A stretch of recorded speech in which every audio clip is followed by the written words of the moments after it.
Silence. It is not empty. It is not the absence of something. It is the presence of something far more powerful than words could ever convey. Silence is full of answers, full of truth, full of the things that people are too afraid to say out loud. And when that silence comes from you, it changes everything. It changes the dynamics of the interaction. It changes how she perceives you. And most importantly, it changes how she perceives herself in relation to you. The true weight of her guilt does not come from a heated argument or a long-winded text explaining how much she hurt you. It stems from the haunting silence you leave in your wake. When you go absolute zero, you are not just stopping the communication. You are removing the noise she uses to distract herself from her own actions.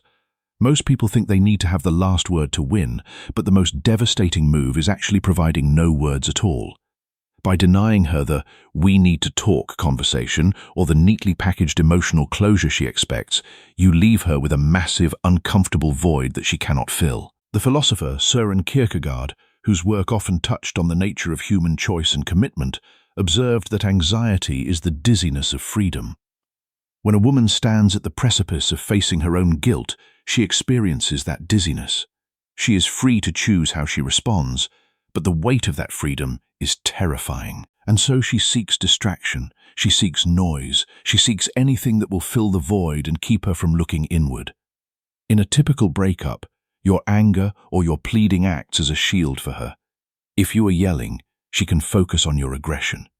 If you are begging, she can focus on your weakness. But when you disappear into total silence, that shield vanishes. Guilt cannot breathe in a room filled with noise and distractions. It requires a vacuum to grow. In the quiet, the mental tapes she tried to bury begin to replay on a loop. Without your voice there to interrupt her internal dialogue or provide a new conflict to focus on, her mind has no choice but to look backward. This absence of information creates a psychological pressure cooker. Because you are not there to provide a fresh narrative, the past naturally becomes louder and more vivid than the present. She starts to analyze every moment of the relationship without the interference of your current feelings. Your silence forces her to sit in a room with her own conscience, and that is a far more brutal confrontation than any speech you could ever deliver. By saying nothing, you are not just walking away. You are letting the silence do the heavy lifting of holding her accountable.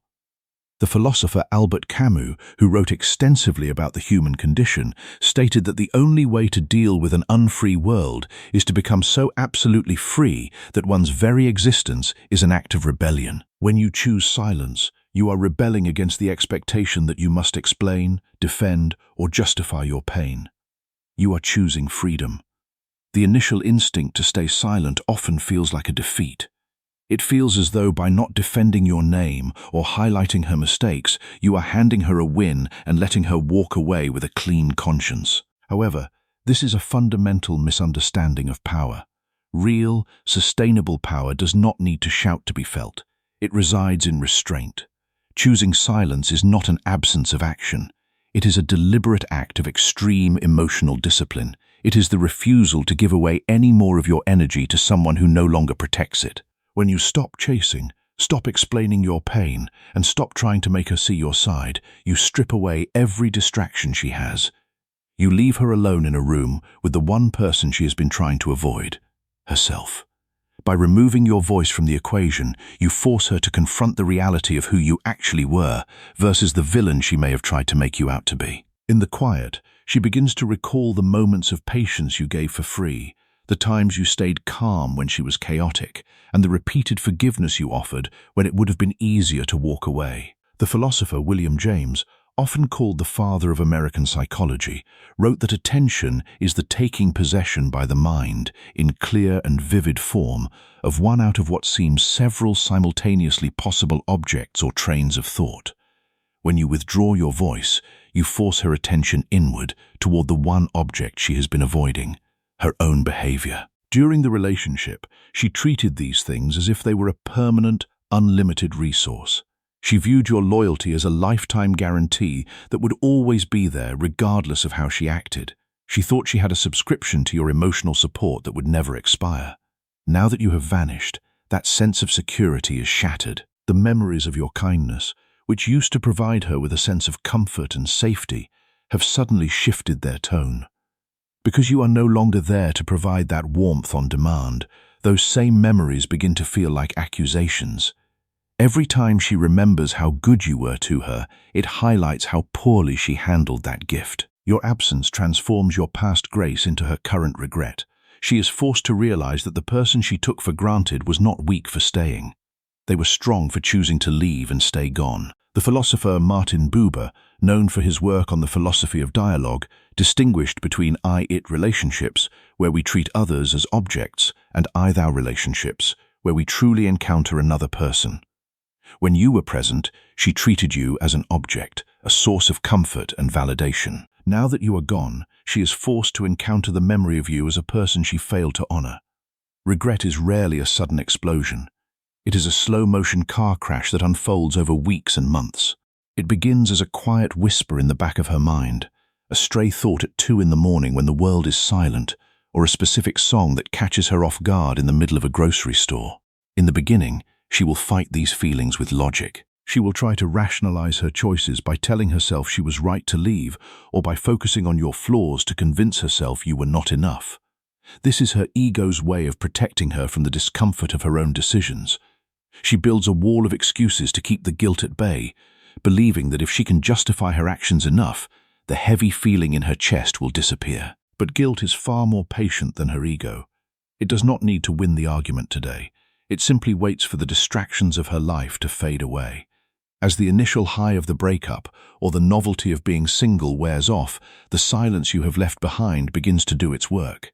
She starts to engage in an involuntary game of comparison. She looks at the new people in her life, the exciting and unpredictable options she thought she wanted, and she begins to notice the gaps.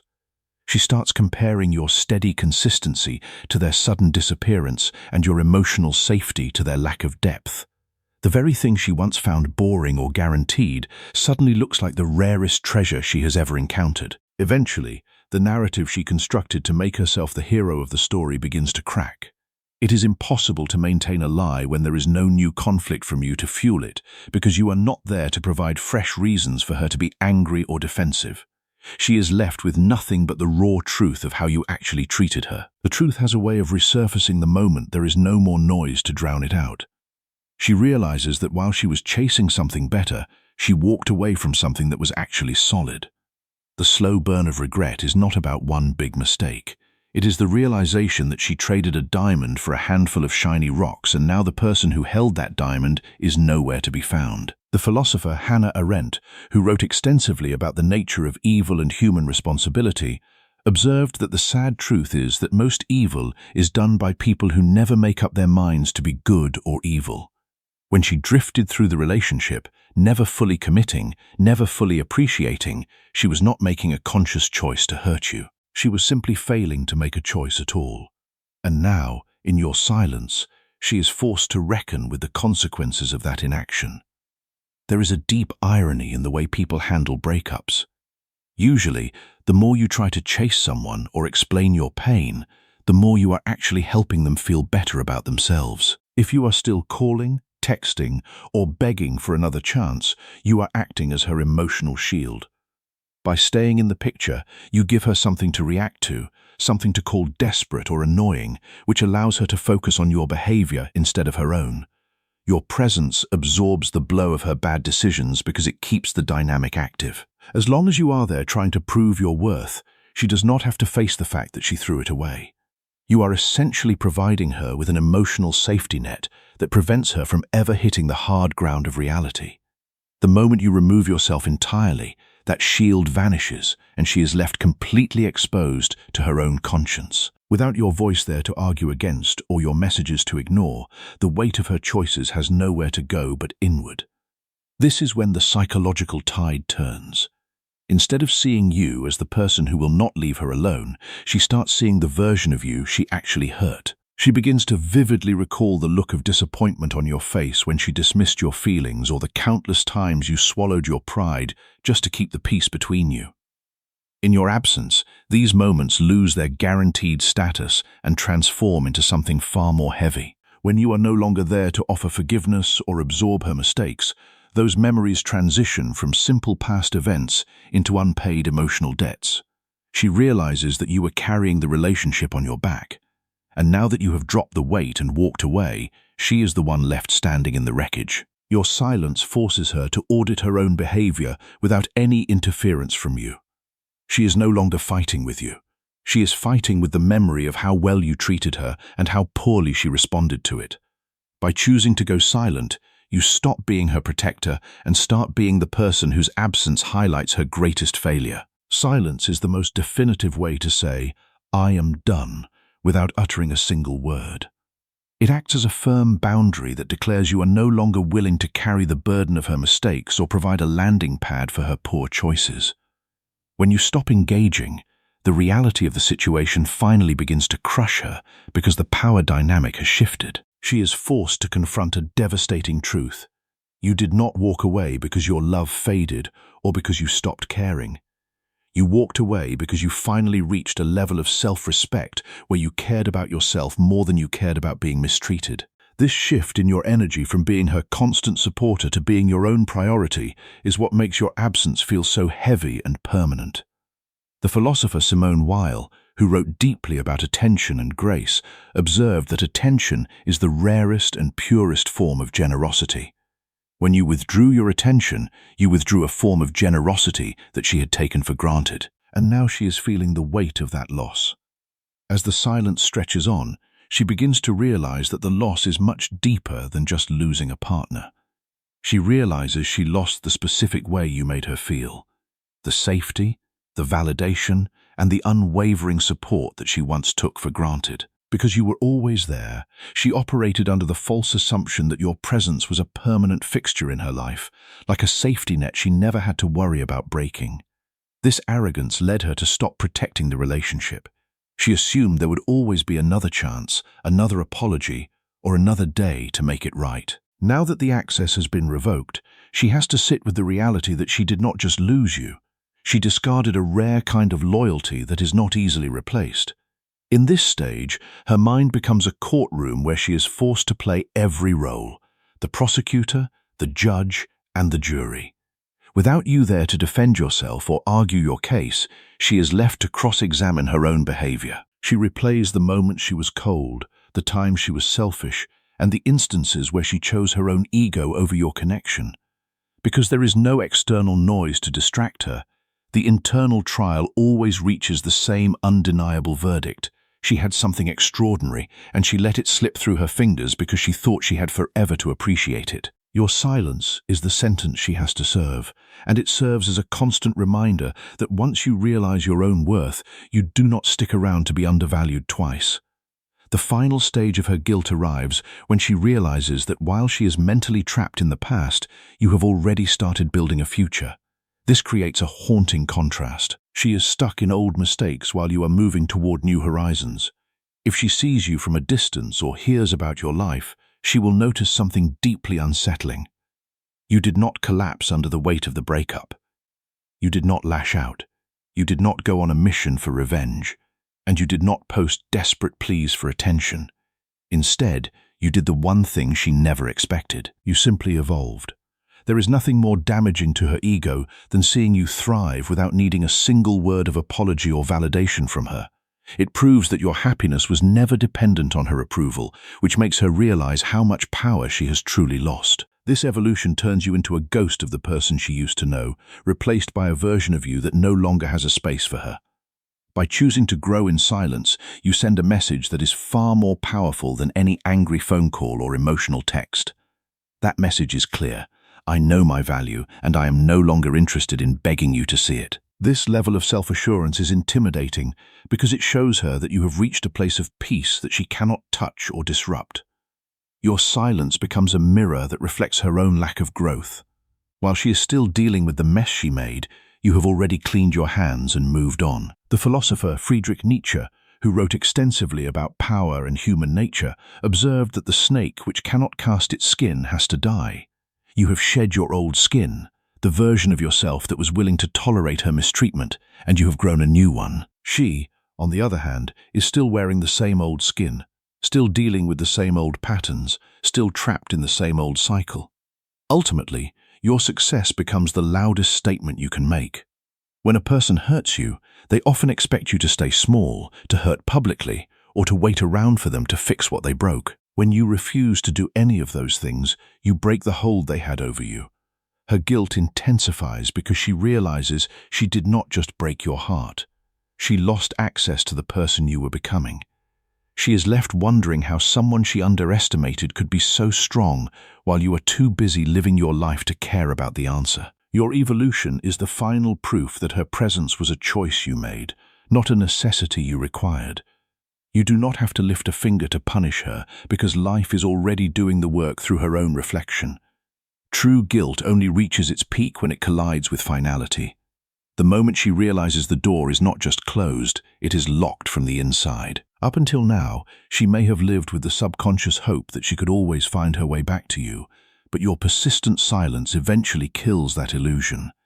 It is important to understand that staying silent is not a game of manipulation or a tactic to get her back. It is a profound act of self-respect.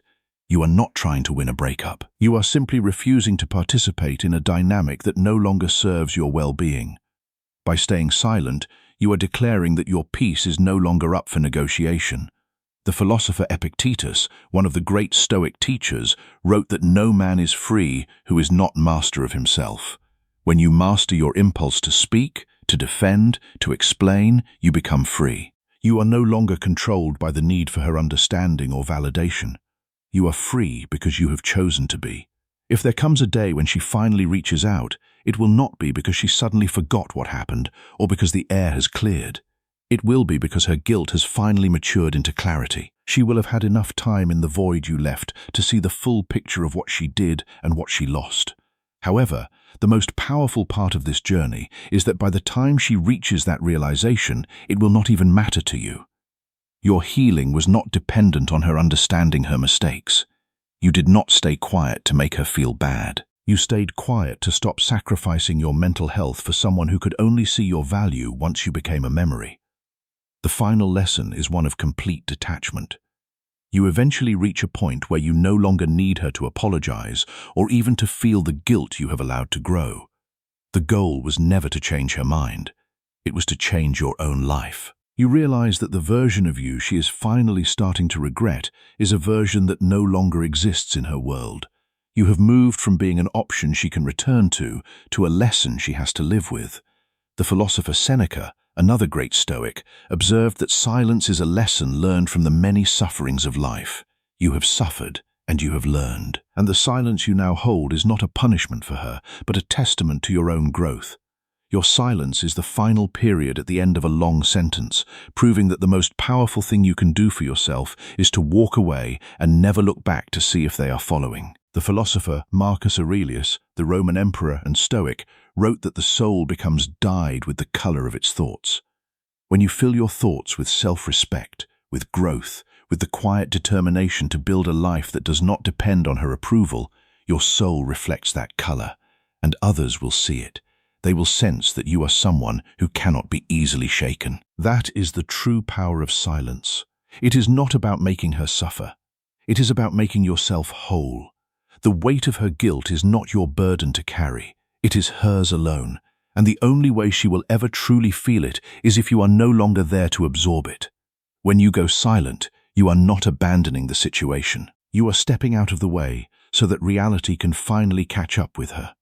And reality, unmediated by your presence, is the most honest teacher there is. It does not argue. It does not explain. It simply is. And in that stillness, she will have to face the truth of what she did, what she lost, and who she was. Whether she learns from that truth is up to her. But you will have already moved on, not because you stopped caring, but because you finally started caring about the right person, yourself.